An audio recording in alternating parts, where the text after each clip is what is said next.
لومبی سوال دا دی چې یو پلار انتقالات او قبضه د ځمکې زامنو ته ورکړه. انتقالات یې زامنو پسې واړولې او لور یې ترې وویسته. لور په دې فیصله خفه نه وه، واده و هغې اوس پلار په فیصله خفه نه وه او هغې سم نه غوښته، ویې ما حالات ښه دي. بیا یې پلار مرګ نه پس هم وی چې زه عیسه نه غواړم او پلار بښمه.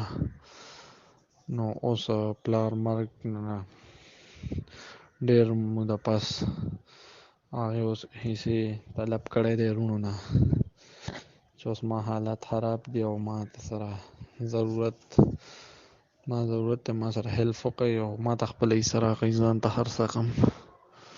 وروڼه ورته وایي چې تا مور او پلار ته هم ویلي زه نه غواړم او پلار مرګ نه پس دې مو وویل چې زه نه غواړم.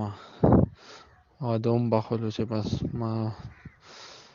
زما نه ده پکار حصه او ضرورت نشته.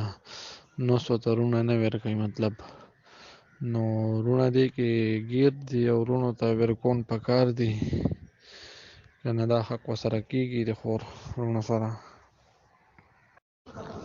السلام علیکم ورحمت الله وبرکاتو. استاسو دا بل سوال چې په خپل ژوند باندې یو انسان خپل بچو ته ځمکه ورکړه او انتقالات یې ورپسې وکړو او د ده لوریانو څه نه ویلې، نو آیا دا اوس د خپلو وروڼو خپله حصه اخیستی شي او که نه شي؟ او تاسو دا وضاحت کړی دی چې هغې د پلار په ژوند باندې دا نه غوښتله.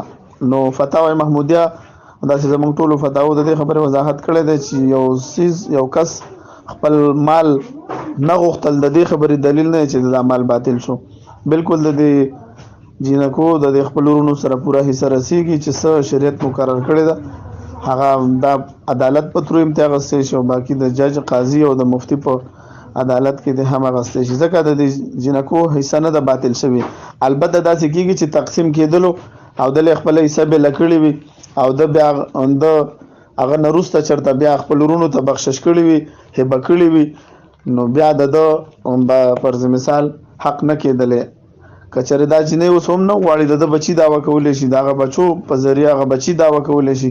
خو که چېرته دې ماماګانو سره داسې ګواهان موجود وي یا دې جینۍ چېرته هغې ته شټام باندې یا داسې د خلکو مخکې ویلي وي چې بس ما خپله حصه معاف کړه، نو بیا د دې جینۍ حق نه کېږي. نو چې نه دې جینۍ معاف کول کړي دي او صرف یې دا ویلي چې ما ورته ضرورت نشته، غوښتې نه ده، او په دې نه غوښتلو سره د دې جینۍ حق نه دی باطل شوی، نو دا به د خپل وروڼو خپله حصه پوره اخیستی شي. دویم سوال مفتي صاحب داسې دی چې پلار خپلو لوڼو ته په دې حساب سره خپله حصه ورکړه چې هغه اغازي قیمت وکتو، موجوده چې کم قیمت کېدو هغې کې د لور چې کومه حصه کېده هغوی وایي چې هغه وخت سره 1 لک روپۍ کېدی، دا حصه یې ټولو لوڼو ته 1 لک روپۍ حساب کا، خو ویرې نه کې. نو لوڼ او زامن یې یو برابر وو، مطلب 2 یا 4 وروڼه خویندې یو مرو، نو هر یو ورور ته یو خور په حواله کړه چې ته به دې خور ته 1 لک ورکړې، پلانکی ورور به دې پلانکی خور ته 1 لک ورکړي، مطلب دغه رنګ.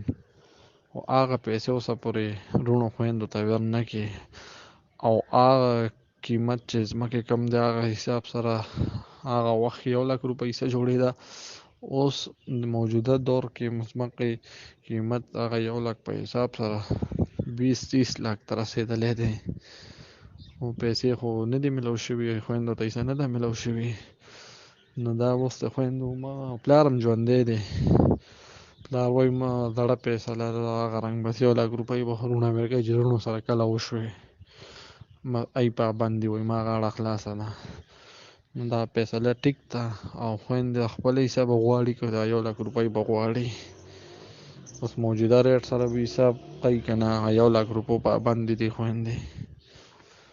او بل مفتي صاحب دا د خور لور حصه د پلار په ژوندون پوره وي وروڼو سره یو برابر وي که نه په ژوندون هم 2 خویندې یو ورور برابر وي، دا 2 حصې ورور او یو مطلب 2 خویندې یو ورور باندې دا میراث مسله کې دی که نه، په ژوندون هم دا مسله ده، په ژوندون برابر حصه وي که نه په ژوندون هم دوه خويندې او ورور برابر دي چې پلار په ژوندون تقسیم کوي.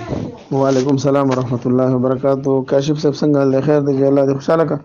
تاسو په دې سوال کې دوه خبرې کړې دي. یو دا دی چې د انسان په خپل ژوند باندې لوریانو ته 1 لک روپۍ تقسیم کړي دي، خو هغه ورته نه دي ملاو شوي. دویمه خبره دا ده تاسو ویل چې په خپل ژوند څوک تقسیم کوي نو هغه به څنګه کوي.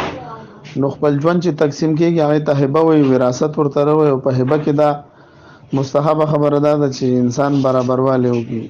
حدیث د نعمان بن بشیر رضی الله تعالی عنه دی چې هغه ته خپل پلار یو هدیه ورکړه، غلام. نبی علیہ السلام په ګوا کولو، نبی علیہ السلام تاسو کو چې تا ټول اولاد ته داسې غلامان هدیه کړی دی؟ وای نه. نو بیا ورته نبی علیہ السلام ورته ویل چې واتقوا الله، د الله نه ویریږئ، واعدلوا بین اولادکم، تاسو د خپل اولاد په منځ کې عدل کوئ. نو بیا مستحب خبره دغه ده چې انسان په خپل ژوند کې خپل مال تقسیموي نو هلک له او جنۍ له یو شان برابر ورکړي. تاسو چې کوم سوال کړی دی نو تاسو وایئ چې پلار یې وایي چې یاره 1 لک روپۍ دي هلکانو له اوسه پورې نه دي ورکړي. نو دا هبه وه، او هبې باره کې لکه تملیک اله راځي، هبه اله تام کېږي چې کله په ده باندې قبضه وکړی شي. چې کله قبضه نه ده شوې نو هبه لا همداسې تام شوې نه ده.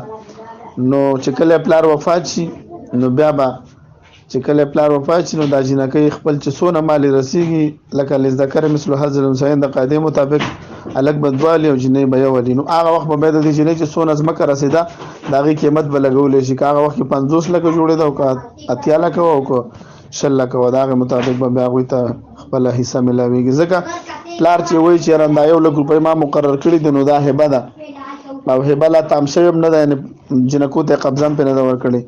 او کوم چې پلار د مرګ نه وروسته ورته میلاویږي هغه ورته وراثت میلاویږي، چې هغه ورله میراث میلاویږي، هغه الله ذکر کړی دی.